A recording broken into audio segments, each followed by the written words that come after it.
What's going on, everybody? Welcome back to Redriveraviation. Hope you guys had a fantastic day today, and today I have the American Airlines Doubles DC-3 Flagship Detroit Walkaround video for you guys. I really hope you guys are excited for today's video. Today we have a very exciting video, as we're going to be taking a look at all the pictures I got when I was able to fly the American Airlines DC-3 Flagship Detroit a few weeks ago, and man, this is so cool. So what we have going here is I have about 60 pictures that we're going to take a look at from this day. I didn't get to show them all in the flight video, so I thought it would be really cool to make its own video here. And there are many great pictures and just great angles to assess this. So if you really enjoy looking at pictures and seeing what these old aircraft are all about, this video is going to be for you. So without any further delay, let's just dive straight into this. So like I said, feel free to check out all the other content for the American DC-3. I made a flight video, and then I'm going to have multiple in-flight videos coming out very soon. So be sure to stay on the lookout for that. But like I said, I had like 60 pictures here that I really wanted to show to you guys, and I was trying to think of the best way to do it. So I thought that I would make a full video. It will take about 20 to 30 seconds per picture here, and just go into a deep dive and see what these pictures are all about. So if you guys don't know, the Flagship Detroit Foundation is a fantastic organization out of Tennessee. They ended up buying this exact DC-3 that was Flagship Detroit way back in the day for American Airlines, and they preserved it in the original condition that was back in 1937. I go into more information in the other video, so be sure to be familiar with that so you know what's going on in this video. But nevertheless, we're going to be taking a look at all these pictures, guys, and like I said, we have some super good ones. So without any further delay, let's get started. So here's our very first picture. So this was actually took from the American MD-80 at like stair piece thing, if you want to call it that. And this is a really nice angle to DC-3. You can really get the height there to see what it looks like. Looks really nice, and we're really going to see it up close and personal here with this next shot. So here's a nice shot of it right here. Really cool reflection. Just taking an overview of the full aircraft, and we'll go into each and every component here with the additional pictures. Just such a beautiful looking aircraft from the outside. I love the wing detail there, and also just the full aircraft. It is so unique, and we're going to get to see it up close and personal here. So let's do that.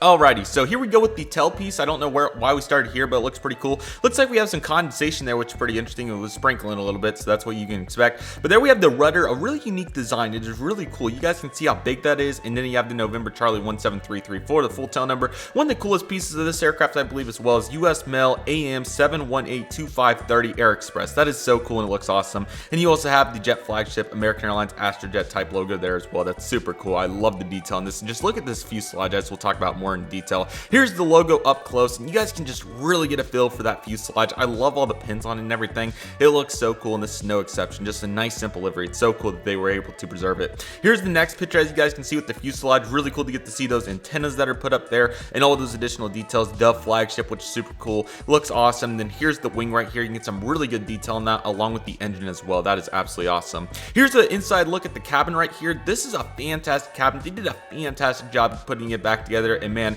it looks fantastic, and just like it did back in 1937. So cool to get to see this right here, and I love it. This is absolutely awesome. Here's the flagship Sky Sleeper, which is really cool. I accidentally bought this aircraft without even knowing it, so that's really cool. Well, I was trying to get an American DC-3, and it ended up being this one, long story short, as a model, but really cool to get to see this. I believe this was for San Francisco, so that's really cool, and it's great to get to see that picture here displayed on this seat. Here's the tail once again, just a quick look at it. It looks great. Got a static wick there as well. And then the nose landing gear as well, or the tail landing gear, I should say in this case, excuse me. Looks really cool and looks fantastic. Here's another view of the outside. Again, looks really nice. And then next up we have the flagship. So this is all the flagship DC-3s that American Airlines had. So cool to get to see all these, and there's so many. They had literally almost every city. Oklahoma City, Tulsa, Detroit, of course, Dallas, Atlanta, you name it, is probably on here. Boston, literally every city. So very cool to get to see this. I don't know why they chose Detroit, but hey, I'm not complaining. It looks great. And then you have all the information there as well. I'd highly recommend pausing the deep dive on that if you have the opportunity and would like to.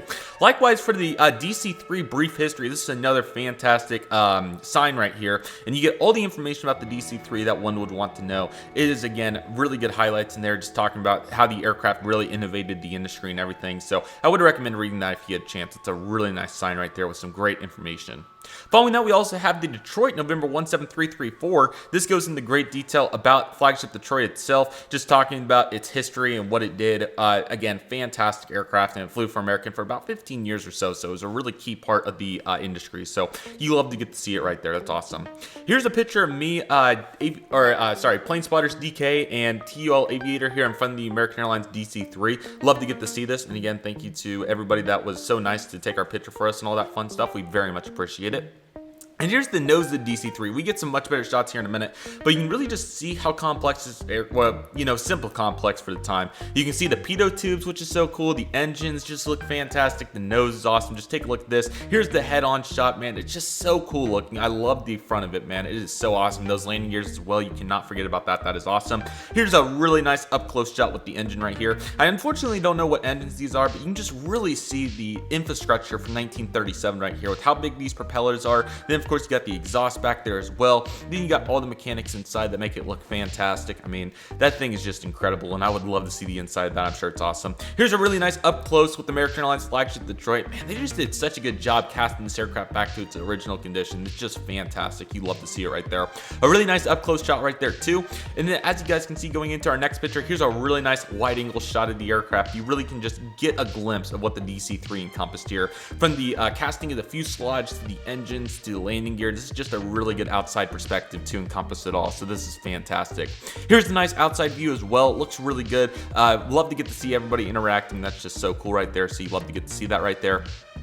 And then following that, we have the flagship outside view. This one we were about to board. This is a fantastic view as well, and you really get a grasp with the windows, the flagship titles. I mean, this is just awesome. It looks so clean. And again, this is just more of a general assessment than anything, just really encompassing those details. You love to see it. Here's a nice back shot as well, getting to see what the back right of the aircraft looks like. You can get some very good details. Take a look at those elevators as well. That's definitely something to note right there. Just a fantastic, innovative design for the time. And here's the outside as well. I believe this once we landed too, so this looks fantastic.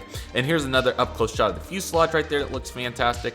And here's the back right, which again, this perspective looks really cool. You can really see how far tilted up the aircraft is, and you can definitely see it in the flight video. So if you haven't checked that out, feel free to do so, because that really gives you some good details there. Here's a nice zoomed in shot, and you just see how everybody was so happy interacting. I mean, you'd love to get to see that right there.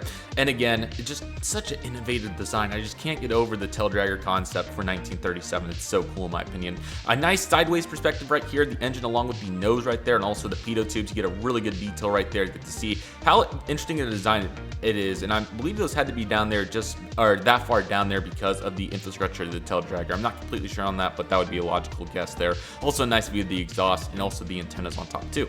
Here's a nice nose view once again. Really nice to get that. You can really see how that aluminum just reflects. It's so cool. You can see it really nicely right there. And then a really cool shot with the sun right here. You guys can see it beaming down with the clouds right there too. In this under view, you can really get a good perspective here of those landing gears as well, as I think I get a better shot here in a moment. The nose shot right here is so cool, but take a look at this portrait one. Really cool. Just see the sun blasting through right there. That's so cool. I'm not exactly sure what those gentlemen were working on, those pitot tubes there, but looks really good. I love to see that. A nice head up shot here of the propellers. Again, this just looks fantastic, and you really just can't get over the design for the time. It's very impressive in my opinion. It looks great. Also note the 1937 DC-3 jet center chocks right there. That's pretty cool as well. Here's the flagship Detroit once again up close. Nice to get to see that cockpit window there. That also caught my eye on this one as well, and you can also get a good view of the pitot tubes too. So that's just fantastic, man. You love to get to see that. Here's the up close of the main landing gear right here, and you can really see how cool it is with the dual strut design. This is a really nice design for the time, and definitely was helpful on the landing that we had. So definitely check out the flight video if you haven't, to get to see what happened there. But just really cool with the double, or with the X design as well, and just the hinges and everything. It's really innovative, and it looks really good on this aircraft. But again, it makes sense because these are literally the main landing gears for the time. So you're not going to have the main landing gears that we see on aircraft now today are just so much more, I guess, durable than this. But this is still a really good design for the time to be in the front. Here's a really nice close-up shot of the engine right here. You can really get some good details here with those panels coming out, the exhaust once again, the screws and everything in between. Kind of hard to grasp it without getting to see the inside of the engine, but this is still fantastic and very helpful for our assessment right here. And then here's another nose shot. I guess I got some better ones than that. So this one looks really good. This is the one I was really thinking of. Sorry guys, this is the one that I really liked. I apologize for showing multiple of those, but this one looks fantastic. As you guys can see, the nose shot, man, that is so cool. And then this one right here, fantastic. Sun breaks out right there for that, and that just really screams retro right there. That is so cool right there. Here's a nice side shot of Flagship Detroit right here, and then as you guys can see, pretty similar details to what we've seen previously. Then as you guys can see, here's a nice outside perspective of it as well. They also opened the, I believe this was the emergency exit for the time, which is really cool. We get a better shot here of that here in just a moment. A really nice shot right here that will make for the thumbnail. We'd love to see it right there. And then of course we got our rear shot right here as well. We have the angled one right here, and then following that we also have the dead on one, which I think turned out really nice, and it's really cool to get to see it from the back perspective with how the engines are angled and everything. And then the fuselage, you can really note it here, how cool it looks. That looks awesome. Also note the AA on the left of the wing right there. It's really cool. American's brand stayed the same for quite some time. Here's the back of the bit zoomed in, which also looks really nice. Also the other two emergency exits on the left side open, so quite a unique picture, to be honest. I'm really glad that I was able to get the capture this as well. But just the design of the fuselage is so unique here. It kind of looks like it kind of reminds me a little bit, I need to look at the picture again before I clarify for sure, but it kind of reminds me of the B377. That looks pretty interesting right there. Alright, so next up we have this wallpaper one. Feel free to screenshot if you'd like to use that as a wallpaper. Go right ahead. That one turned out pretty well, I'd say. And then following that, we also have the flagship right here. Again, this looks fantastic, and just ultimately a really nice design on that. That turned out super well on the right side. Here's a zoomed in perspective as well. Again, looks quite nice and very similar to the left, or I'm sorry, to the right, but you'd love to see it right there. It looks great. And then here's a wide angle shot from this perspective as well. I really like that AA on the wing. I think that turned out quite well, to be honest. So that turned out great.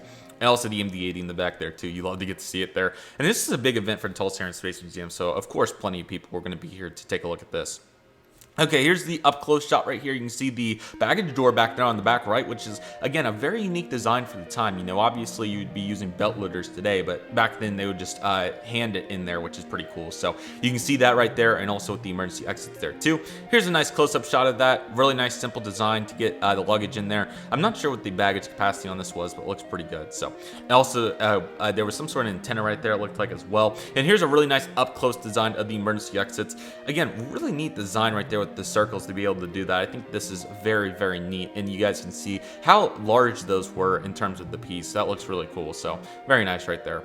Here's the wing up close in detail, and you can really see the infrastructure that was put in to make sure that that was going to be in good shape. No flaps on this aircraft, by the way. It's all aileron controlled, so that's really neat and definitely a very unique design, let's say that, to say the least. Here's the right side. You can get a nice view of those emergency exits along with the panels and everything. Again, very similar to the previous angles. Just love to get to see all that detail right there. Here's the back once again, looks fantastic. I just love the DC-3, so unique, and I'm excited to get the model. In our last picture, I decided to take one with the hat that I got because I thought that looked quite cool. So here's the Flagship Detroit hat. I thought it turned out really good, and that turned out great. And just like that, that is all the pictures I had. Sorry, I didn't mean for it to go that fast, but I knew if I ended up talking too long in every picture that this video is going to be an hour. So this actually turned out pretty well, and I hope you guys enjoyed this. Definitely feel free to go back throughout the video if you guys would like to see other various pictures, and I'll put some up on the screen as we speak. But this aircraft's just so unique in various ways, and I just thought that they did a really good job casting this aircraft. It's really nice to get to see this all in detail. Sorry that I wasn't able to get like videos. I really wish I would have been able to get more videos on here, so I would have been able to show you guys more detail there. But the flight video turned out pretty well, so I can't complain. It's cool to get pictures every now and then. So I really hope you guys enjoyed this assessment of the American Airlines DC-3 Flagship Detroit. Again, this is a fantastic aircraft, and I'd highly recommend getting involved with the organization. It is flagshipdetroit.org. Again, it is a really cool group of people, great individuals, volunteering time and just donations and everything in general to keep this aircraft preserved. I think it is so cool, and once again, I would highly recommend it. It is such a cool organization. If you can get involved, definitely do so, because it is truly one of a kind, and I'm very fortunate to be a part of it, and I hope you guys enjoyed today's video. So like I said, be sure to stay on the lookout for the flight videos. Along with that, be sure to check out the in-flight video if you haven't already. We'll also be having a model unboxing of this exact aircraft in 1:400 scale, so be sure to stay on the lookout for that, and all the other content to come from this trip as well. So this Tulsa trip ended up being a pretty big one, I would say, but hey, really enjoyed it. I hope you guys enjoyed this walkaround, and if you guys would like to see any other DC-3 content or anything else along those lines, definitely be sure to let me know in the comments. But it's kind of DC-3 month around here on the channel, so I hope you guys enjoyed it, and it was fantastic. So with all that being said, that will do for today's video. Thank you guys so much for watching. I really hope you guys enjoyed today's video. My name is Redriveraviation. I'd like to thank you guys so much for watching. Take it easy, everybody. Stay safe, trust the process, do what you love, and love what you do. My name is Redriveraviation. I want to thank you guys so much for watching, and I'll see you guys soon as Redriveraviation is signing off.